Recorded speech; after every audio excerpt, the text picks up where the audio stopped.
하나님 말씀 봅니다. 신약 베드로전서 5장 8절로 11절 말씀입니다. 신약 성경 381페이지입니다.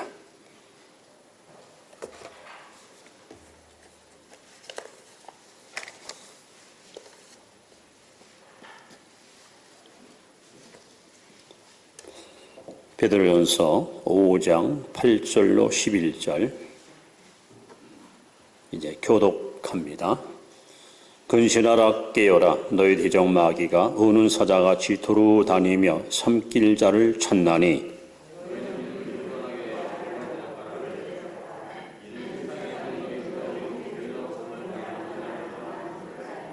같이 봅니다. 모든 은혜의 하나님 곧 그리스도 안에서 너희를 부르사 자기의 영원한 영광에 들어가게 하시니가 잠깐 고난을 당한 너희를 친히 온전하게 하시며 굳건하게 하시며 강하게 하시며 너를 견고하게 하시리라.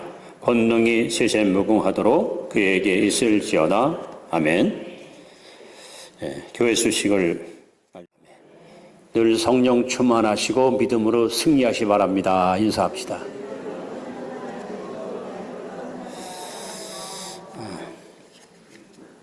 20세기 미국에 나온 최대의 복음 전도자 빌리 그레엄 목사님, 여러분 아마 조남을 잘 아실 겁니다.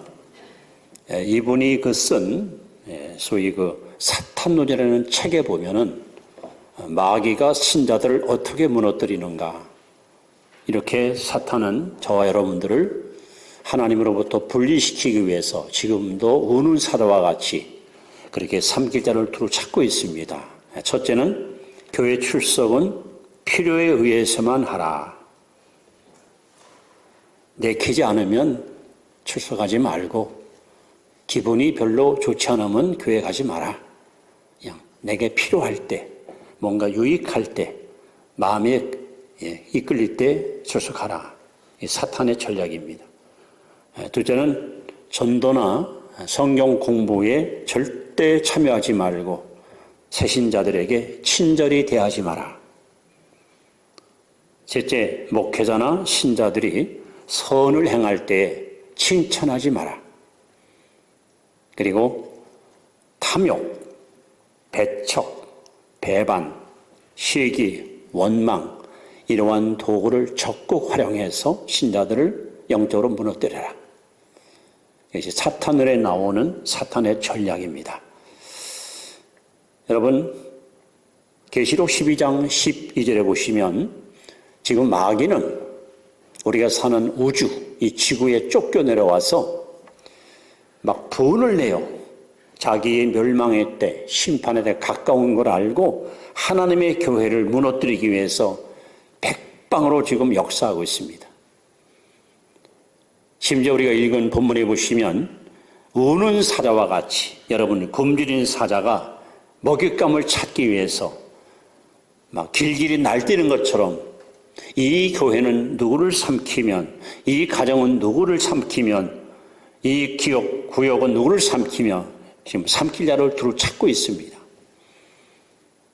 뿐만 아니라 에베소 4장 27절에 보시면 마귀로 틈타지 말게 하라. 오늘 여러분과 함께 한 해를 마무리하면서 신앙의 위기는 언제 오는가, 이런 제목을 가지고 여러분 지금 경각심을 갖는 시간이 됐으면 합니다. 자, 첫 번째 신앙의 위기는 신앙이 테마일 때 반드시 위기는 찾아옵니다. 자, 마태복음 26장 58절 말씀을 우리 함께 읽습니다. 베드로가 멀찍이 예수를 따라 대제사장의 집들이까지 가서 그 결말을 보려고 안에 들어가 하늘과 함께 앉아 있더라. 예수님의 최측근, 예수님의 수제자 베드로가 결국 예수님을 3번이나 부인하고 저주하고 도망가는 실패의 쓴자를 맛봅니다. 그런데 베드로가 왜 무너졌는가? 왜 쓰러졌는가? 오늘 성경은 베드로의 실패 원인을 이렇게 증언합니다. 베드로가 예수를 멀찍이 따라갔다는 거예요.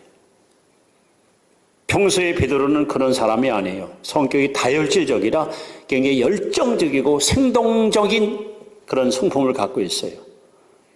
그래서 항상 예수님 곁에서 뭐 어떤 때는 좀 말도 좀 앞서기도 하고 행동도 앞서기도 하지만 어떻든 베드로는 예수님과 늘 붙어 있었습니다. 그런데 오늘만큼은 베드로가 예수님과의 거리가 생기는 거예요. 멀찍이 따라갑니다. 그리고 또 뭐라고 써있냐면은 그 결말을 보기 위하여 예수님이 저렇게 잡혀가시다가 진짜 십자가 죽으실까? 아니면 평소와 같이 어떤 기적을 행하시고 능력을 보여줄까? 지금 베드로는 머릿속으로다가 여러 가지 계산을 합니다. 내가 정말 예수님을 따라가면 교회 생활을 잘하면 과연 복이 올까? 아니면 이 정도에서 그냥 포기하고 물러갈까?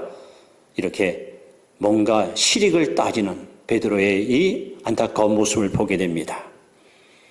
여러분, 2021년도가 이렇게 저물어갑니다. 코로나 위기 속에서도 여러분 가운데는 오히려 믿음을 더 향상시킨 참 보배로운 신자도 있지만은 개중에는 안타깝게도 예배 생활, 기도 생활을 멀리하거나 하나님을 섬기는 일에 소홀했던 사람도 없지 않아 있습니다. 지난 2년 동안 한국 교회는 코로나 때문에 만 교회가 문을 닫았고 150만 명이 교회를 떠나거나 예배를 참여하지 않습니다. 어쩌면 사탄이 파는 함정에 보기 좋게 빠져있는 안타까운 현실을 우리는 눈으로 보고 있습니다. 여러분, 여러분의 신앙이 언제 위기를 맞이합니까? 하나님과의 거리가 멀어지면 반드시 사탄은 그 틈새를 노리고 있습니다. 다큐멘터리 그 동물의 왕국이라는 프로를 보시면은 사자가 먹이를 사냥할 때에 많은 무리가 떼져서 도망갈 때요, 뒤에서 먼 관망하면서 약자가 누군가를 잘 살핍니다. 그리고 금방 대들질 않고 기회를 엿보고 기회를 잘 포착했다가 결정적인 순간에 질주하여 먹이를 덥석 물어 잡아먹는 것을 보게 됩니다. 사탄은 이 교회의 신자 가운데 예수님과 거리가 점점 멀어지는 자가 누군가, 교회 생활을 멀리 한 사람이 누군가, 이거를 잘 관망하다가 결정적인 순간에 이 사람의 영혼을 덥석 물어 지옥불로 끌어가려고 지금도 역사하고 있습니다. 여러분, 우리는 포도나무 가지입니다. 예수께서 말씀합니다. 나는 참 포도나무에 너희는 가지니. 이 가지가 할 일은 포도나무에 붙어 있어야 됩니다. 1mm만 떨어져도 가지는 말라 죽습니다. 그래서 예수님께서 요한복음 15장 5절에 나를 떠나서는 너희가 아무것도 할 수 없느니라. 물 떠난 고기가 살 수 없고 뿌리 뽑힌 나무가 말라 죽듯이 주님을 떠나면 여러분의 생명이 죽습니다. 우리의 믿음이 반드시 쇠퇴합니다. 그러므로 신앙생활의 위기는 주님과의 거리가 생기면 위험한 거예요. 하나님을 가까이 하십시오. 하나님과 떨어지지 마십시오. 하나님께 붙어 사십시오. 틈을 주지 마십시오. 여러분이 주신 직분, 여러분이 주신 사명 성실히 수행하십시오. 어떤 불합리한 조건과 나쁜 환경이 조울질지라도 믿음의 주 오늘께서는 예수만 바라보고 좌우로 치우치거나 돌아보거나 흔들리지 마시고 초지일관 일편단심 주님을 신뢰하고 믿음으로 사시기를 바랍니다. 두 번째, 신앙의 위기는 언제 올까요? 자기 자신을 과신할 때 옵니다. 자, 고린도서 10장 12절 말씀 읽습니다. 그런즉 선질로 생각하는 자는 넘어질까 조심하라. 여러분, 하나님이 가장 미워하는 사람이 교만한 사람입니다. 그래서 베드로전서 5장 5절에 하나님은 교만한 자를 대적하시고 마음에 교만한 마음이 들어오면 하나님과 원수가 되고 하나님과 싸움을 하게 됩니다. 여러분, 교만은 바로 사탄이 주는 가장 강력한 타락의 무기입니다. 아담 하와가 왜 떨어졌습니까? 그들이 왜 타락했습니까? 그들이 왜 무너졌습니까? 선악과를 먹어라. 하나님과 같아지리라. 흙으로 지음받은 하찮은 인간이 어찌 하나님과 같을 수 있습니까? 근데 그 말이 너무 달콤한 거예요. 저거만 먹으면 눈이 밝아지고 저거만 먹으면 하나님 같아진다? 얼마나 멋지고 아름다운 달콤한 속삭임입니까? 결국 여자가 그것을 따먹고 남편에게 주문해 남편도 먹었습니다. 결과가 뭡니까? 그래서 잠언서 18장 12절에 사람의 마음에 교만은 패망의 선봉이요. 사람이 망하려면 교만하면 망합니다. 여러분 보십시오. 여호수아가 그토록 꿈에도 그리던 가나안 땅으로 이제 앞으로 전진하는데 제일 먼저 난곡불랑의 여리고성이 눈앞에 다 가로막습니다. 그야말로 견고한 성입니다. 튼튼한 성입니다. 어지간한 능력 갖고는 무너질 수 없는, 그런데 하나님이 놀라운 지시를 하십니다. 저들과 맞서 싸울 곳 없다. 백성을 이끌고 하루에 한 바퀴씩 여리고성을 돌고 일주일 되는 날에 7바퀴를 돌고 큰 함성으로 외쳐라. 하나님이 시킨 대로 순종하고 했더니 그 견고한 여리고성이 와르르 무너지고 이스라엘 백성들이 그토록 기다리던 가나안 땅 첫 입성을 승리로 장식합니다. 그런데 맞은편 쪽에 아이라는 작은 성이 있습니다. 여호수아가 여리고성에서 승리에 도취돼 가지고 야, 다 갈 것 없다. 3,000명만 가서 저거 한 번에 써버려. 이렇게 얕보고 깔보고 없어 여기다가 이 전투에서 이스라엘 백성이 대패합니다. 여러분, 우리 마음속에 이만하면 됐다 하는 그 자만심이 들어오면 사탄은 그 틈새를 비집고 들어와서 여러분들을 처절하게 무너뜨립니다. 여러분, 하나님 마음에 합했던 다윗이 인생 말년에 큰 어려움을 겪습니다. 우리가 보통 다윗 하면은 우리아의 아내를 탐하여 부하 직원을 죽이고 그 여자를 뺏어온 것으로만 생각하지만 이보다 더 큰 죄를 버물렸습니다. 다윗의 교만한 잘못된 모습이 애꿎은 이스라엘 민족 7만 명을 죽게 했어요. 그 사건이 구약성경 역대상 21장 1절에 이렇게 써 있습니다. 사탄이 일어나 다윗을 충동하여. 놀랍지요? 사탄이가 다윗의 마음을 막 흔들어요. 야, 너 누구야? 왕이야, 왕. 이 나라의 최고야. 너밖에 없어. 다윗이가 이 충동을 받아가지고 무슨 일을 행합니까? 요압 장군을 불러가지고 장군, 내 수하의 병사가 혹은 백성이 얼마인지 인구조사를 감행하라 하는 거예요. 인구조사를. 그때 장군과 신하들이 왕에게 와서 극구 만류합니다. 폐하, 이 나라 백성이 다 왕의 백성인데 어찌 인구조사를 감행합니까? 다윗이가 막 치를 떨면서 시키는 대로 하라마. 사탄이 충동하니까요, 그만 교만한 마음이 들어와서 내 명령 한마디에 목숨 걸고 순종할 백성이 얼마나 되는가 확인해 보려고 인구조사를 감행하다가 다윗의 이 교만한 죄 때문에 애꿎은 백성 7만 명이 한순간에 흙으로 돌아가고 말았습니다. 여러분, 우리가 살고는 이 시대에 마지막 교회의 모습이 요한계시록 3장 17절에 이렇게 기록되어 있습니다. 오늘 많은 교회들이 건물이 크고 사람 많이 모이고 헌금 많이 나오니까 착각에 빠져 있습니다. 믿음도 좋은 줄 알아요. 신앙도 1등인 줄 알아요. 그래서 성경 뭐라고 쓰십니까? 나는 부자라. 부족한 것이 없다. 그러나 하나님은 말씀합니다. 내가 보니 너는 곤고하고 가련하고 가난하고 눈멀고 벌거벗었다. 여러분, 자만은 절대 금물입니다. 나만큼만 충성하래. 이만큼만 기도하면 됐지. 어떻게 더 많이 해?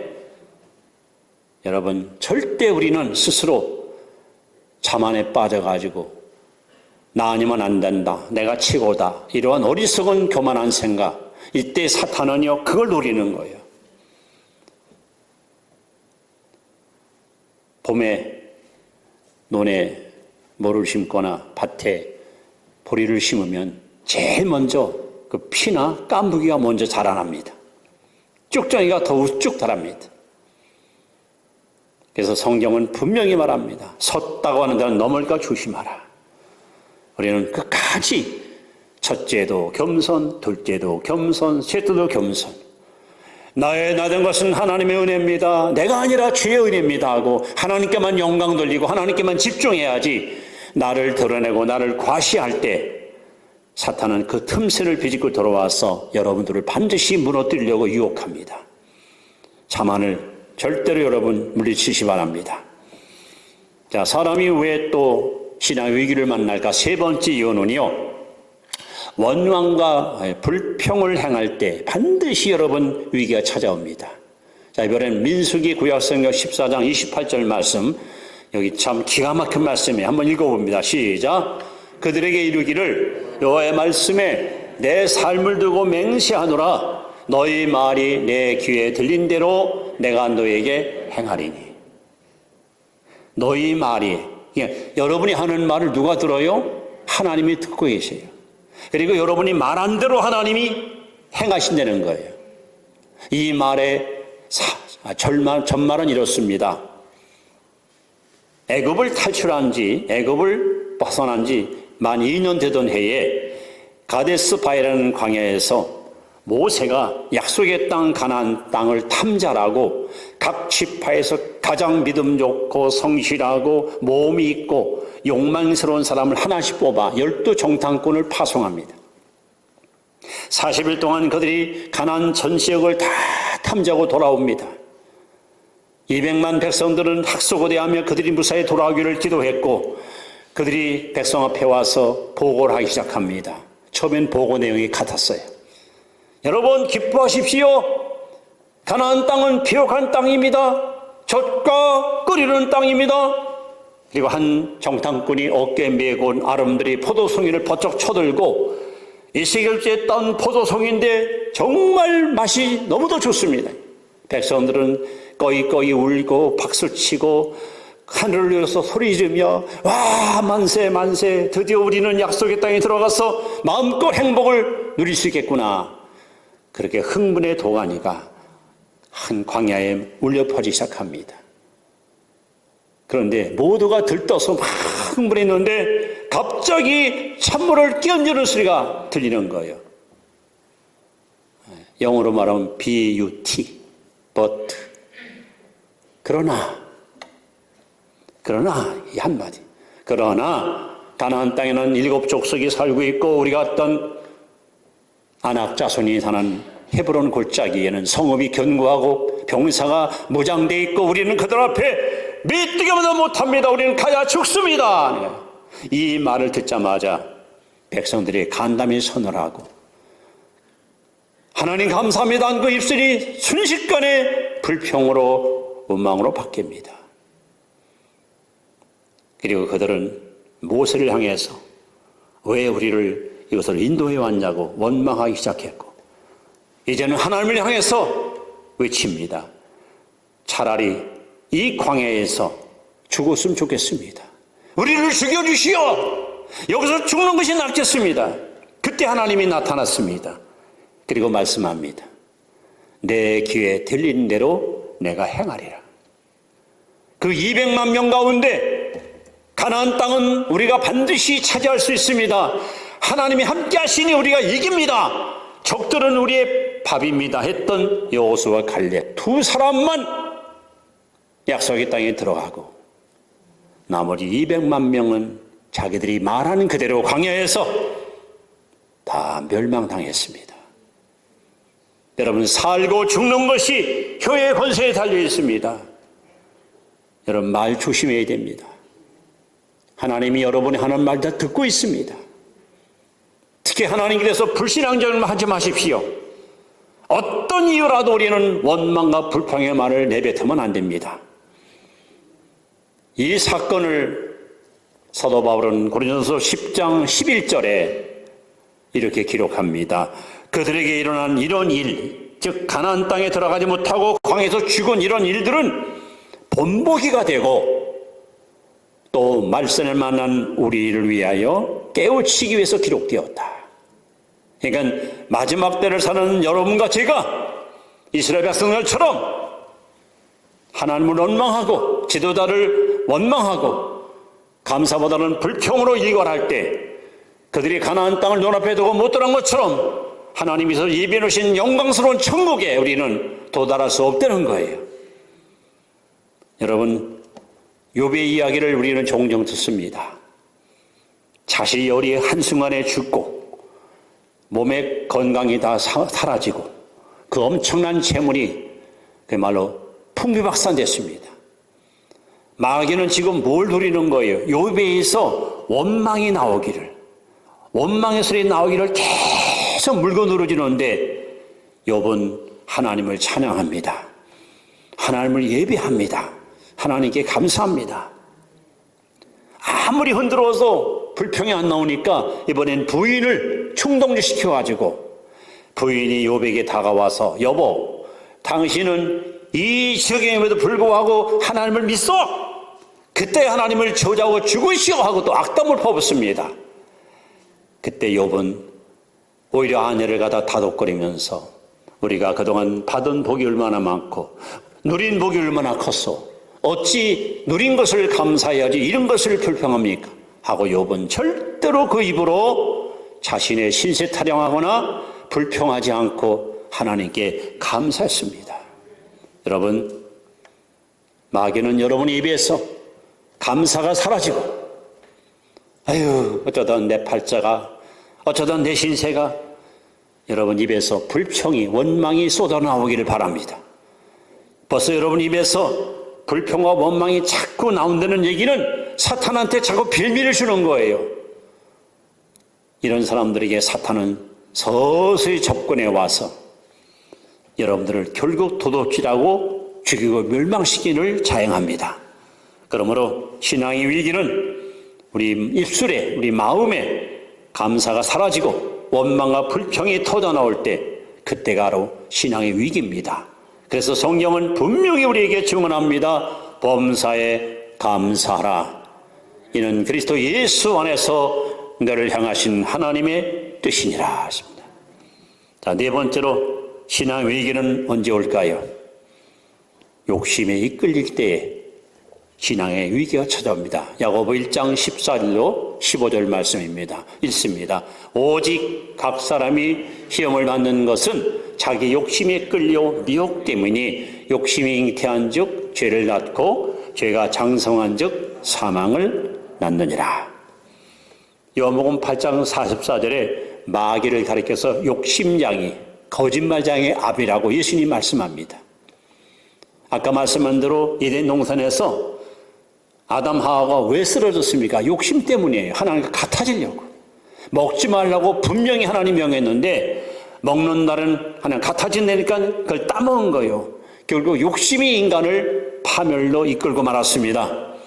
여러분, 우리가 가는 신앙의 여정에 원수 마귀는 여기저기 함정을 파놓고 여러분을 빠뜨리려고 지금도 역사하고 있습니다.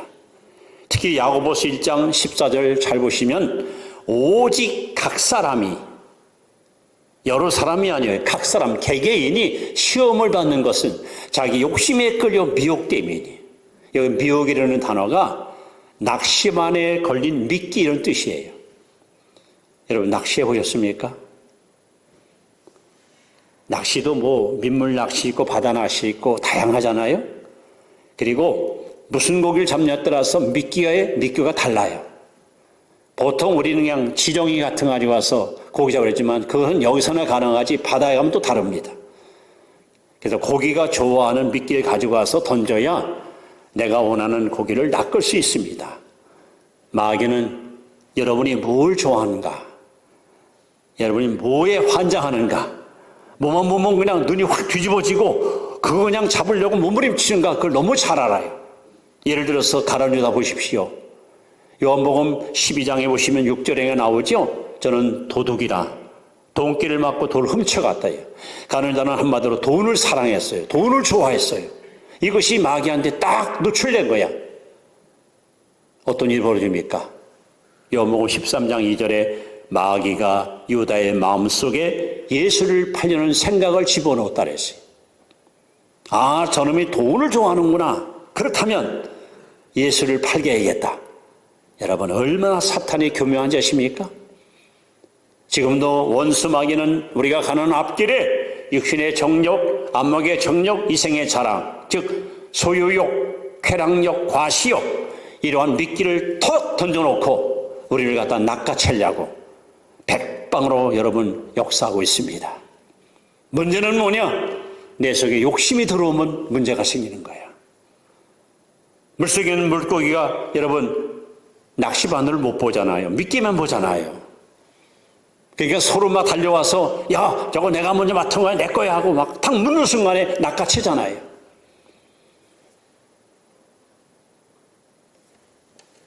마귀는 여러분의 약점을 너무 잘 압니다. 유혹에 약한지, 돈에 약한지, 이성에 약한지, 명예에 약한지. 그래서 그 약점을 집요하게 물고 늘어져서 여러분 앞길에다가 턱썩 미끼를 던져놓고 기다리는 거예요. 그때 우리가 이 마음의 욕심을 버리지 못하고 미끼를 여러분이 턱썩 무는 순간에 사탄은 여러분을 딱 낚아채서 결국 하나님으로부터 우리를 철저하게 분리시키고 타락시키는 이런 수법을 지금까지 해왔고 지금도 행하고 있습니다. 성경에 등장하는 수많은 실패자들, 아간, 게하시, 가룟유다, 아나니아, 삽비라, 전부 돈에 대한 욕심 때문에 패가 망신한 실패의 주인공들입니다. 바울은 믿음의 아들 디모데에게 두 통의 편지를 썼습니다. 디모데전서 6장에 보시면 이런 권면의 말씀이 있습니다. 7절, 우리가 세상에 아무것도 가지고 온 것이 없음에 또한 아무것도 가지고 가지 못하리니 우리가 먹을 것과 입을 것이 있은즉 족한 줄로 알 것이니라. 부하려는 자들은 시험과 울무와 여러 가지 어리석고 해로운 욕심에 떨어지나니 곧 사람으로 파멸과 멸망에 빠지게 하는 것이라. 돈을 사랑함이 일만하게 뿌리가 되나니 이것을 탐내는 자들은 미혹을 받아 믿음에서 떠나 많은 근심으로써 자기를 찔렀도다. 마귀는 지금도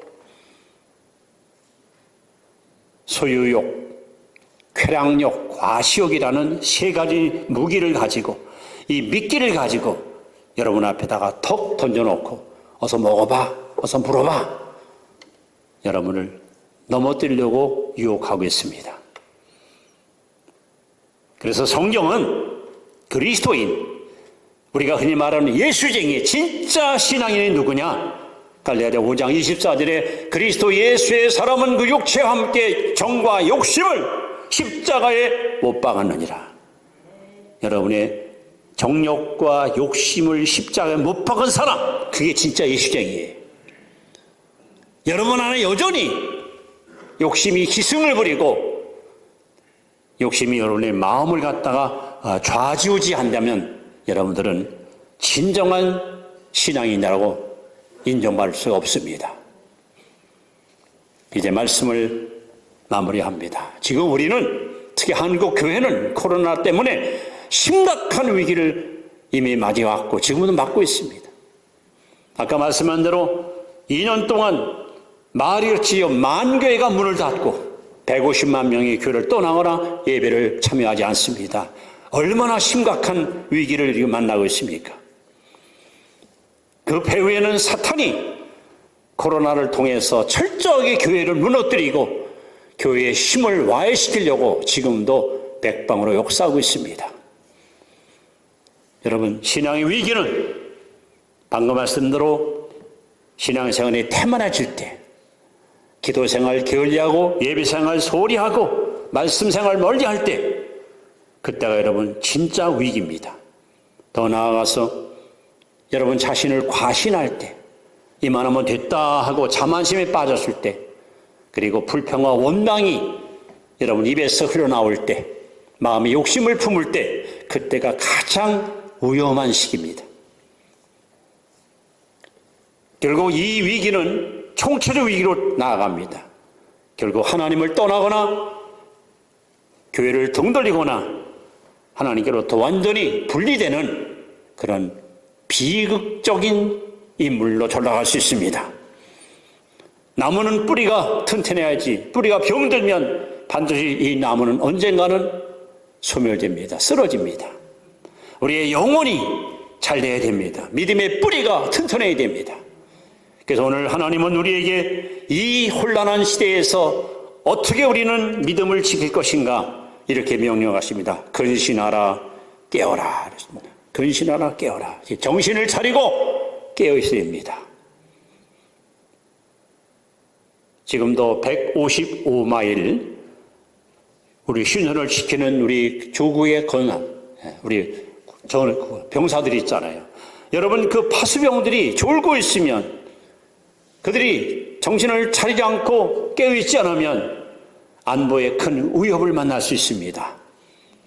지금 아까 말씀한 대로 원수 마귀는 자기 때, 멸망의 때, 심판의 때, 예수의 재림과 함께 영원한 무저에 들어갈 때를 알기 때문에 치우로 발악하여 우는 사자와 같이 우리를 삼키려고 여러분 백방으로 활개치고 있습니다. 이제 여러분 정말 정신을 똑바로 차리고 깨어있고 전신갑주를 입고 기도와 말씀으로 무장하지 않으면 자칫 잘못하면 한순간에 우리는 무너질 수 있고 패배할 수 있습니다. 베드로가 그랬습니다. 유다가 그랬습니다. 다윗이 그랬고 솔로몬이 그랬고 수많은 많은 믿음의 영웅들이 한순간에 무너지는 일을 경험했습니다. 마귀는 지금도 살아있습니다. 그리고 가장 당신의 적인 교회를 무너뜨리기 위해서 얼마나 집요하게 역사하는지 모릅니다. 그렇다고 여러분 두려워할 것 없습니다. 왜? 대장 예수가 교회를 지키고 계시고 그분이 여러분과 저를 인도하시기 때문에. 그러므로 우리는 예수님을 앞세우고 그분의 발자취를 따라가면 주님께서 앞장서서 싸움에서 승리를 쟁취하여 여러분에게 면류관을 안겨주실 것입니다. 우리는 살아도 주려서 살고 죽어도 주려서 죽나니 그런자 우리는 산하시구나 주의 것입니다. 대장 예수님 앞세우고 이 어렵고 힘든 시절에 여러분 절대 신앙의 위기를 자초하지 마시고 항상 하나님의 말씀과 기도로 무장해서 매일같이 넉넉히 이기고 또 이기는 승리의 주인공들이 되시기를 축원합니다. 기도드립니다.